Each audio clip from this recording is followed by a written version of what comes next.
Hey guys, it's Talia, and this is probably going to be a depressing tape. So if you don't want to watch, I understand. This weekend's really been bad. It's been bad. It started on Friday, and there's probably going to be 2 parts, maybe 3 parts to this video. I probably can't get it all out in just one taping. I know I can't get it out in one just taping.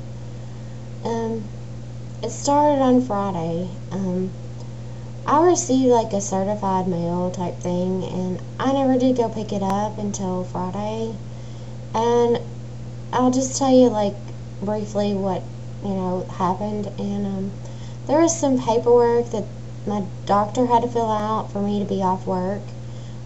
For this depression that I'm having, and I hadn't got it filled out yet, and the due date was the day I picked it up. So anyway, I rushed over to a fax place and faxed it over to the doctor's office so he could then fax it over to my work. Well, I was supposed to go back to work tonight, which will be the 4th on Monday, but I work nights, so I was supposed to go back to work tonight.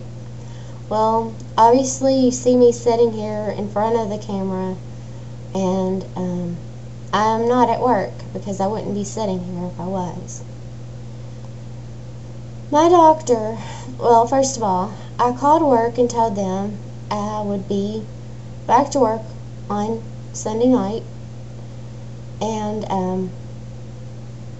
they called and asked me if I'd be back to work. Well, as far as I knew, I would be back to work on Sunday night, and I called them at 1:30 in the afternoon and told them that.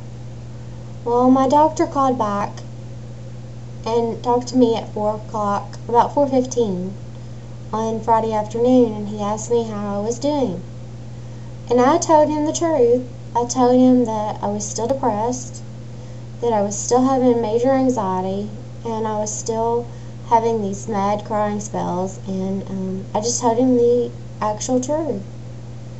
And he told me, he said, well, what I want to do is, I don't want you going back to work until I see you on December 22nd, which is your day to come see me.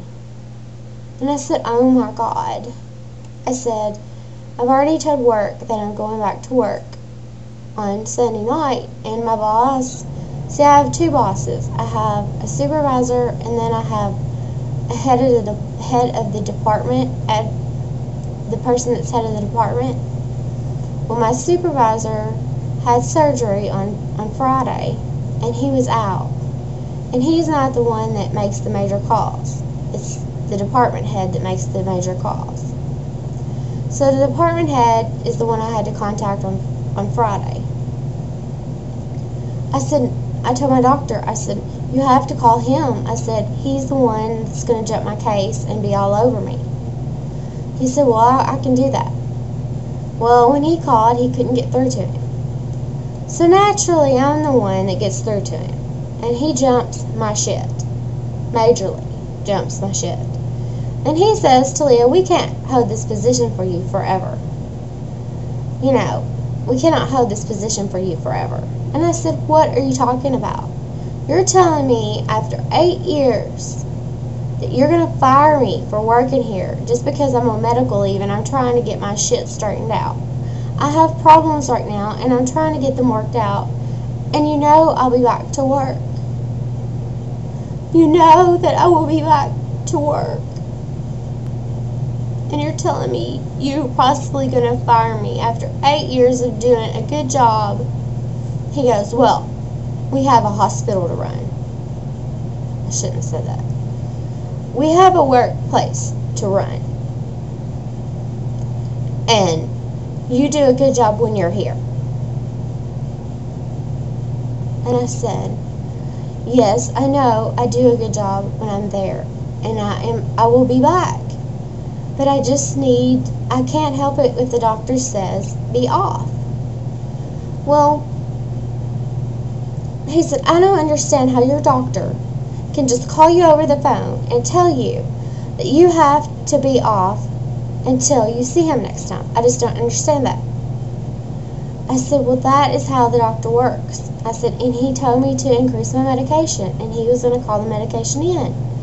He was going to increase some of my depression medicine to 2 pills a day, and also my anxiety medication to 1.5 pills every 4 times a day, which is a lot, and it's a lot to get used to at one time.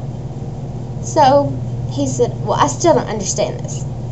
And I said, well, he's trying to get a hold to you, but he couldn't get a hold of you. I will give you his cell phone number, and I'll give you his work office number, but I said he's probably gone for the day.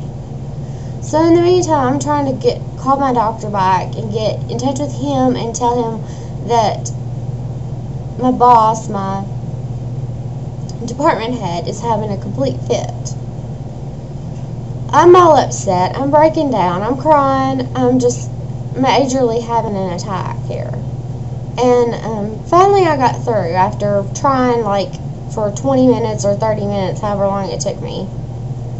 And my psychiatrist was like, well, I can't help you from what he's saying about your job and everything, but I can talk to him and tell him how I've changed the medicine and that you're seeing a counselor and you're seeing me, and we both decided that for you and your health that it's not wise that you come back to work until the 22nd, or until I say that it's time for you to go back to work. Which, if I don't go back to work on the 22nd, if I don't go back to work after he sees me on the 22nd, I'll lose my job, and I'll just have to tell the psychiatrist that, listen, I've got to go back. I mean, whether my brain is right or not, I'm going to have to go back. There's just no way about it. My brain's I'm just going to have to go back, and they're just going to have to accept me. If I'm in a zombie state, well, then fuck them. They want somebody there, then they're going to have to just deal with the person that I am, and they're just going to have to deal with the zombie state I'm in, or they can just fuck off, basically. I am so tired of crying and being upset about this shit. And, I have put in 8 years at this job. It will be 9 years in July. And this place has caused me nothing but grief and pain. And the only reason I stay there is because they have the best health insurance that a person can have. I don't make a lot of money. I don't even make enough to survive, basically. My dad helps me with tons of stuff. I have tons of medication to take. And my dad helps me with all kinds of stuff. If he didn't, I would be probably out on the street.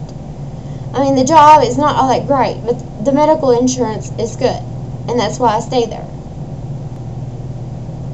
So my counselor, I talked to her because I was all upset, and she said, Talia, you found a job when you found this one, and you can always find another job. Right now you need to think about you and taking care of yourself. And I know all that is great and grand, but it's Christmas time, and I need money right now to buy Christmas gifts. And on top of all that, I talked to my dad, and he's freaking out, wanting me to come back home, which is about 250 miles away from here. And I'm not comfortable coming back home. It gives me anxiety to go there. For me to go back home, I would have triple the anxiety, and I wouldn't have my doctors to help me.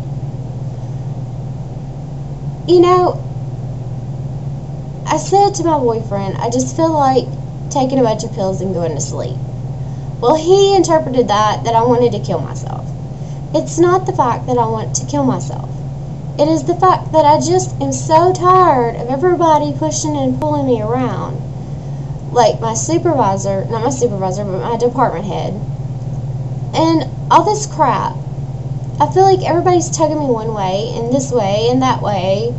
And I'm so filled full of this that I just want to take something, lay down, and sleep, and sleep, and sleep, and not wake up for a while.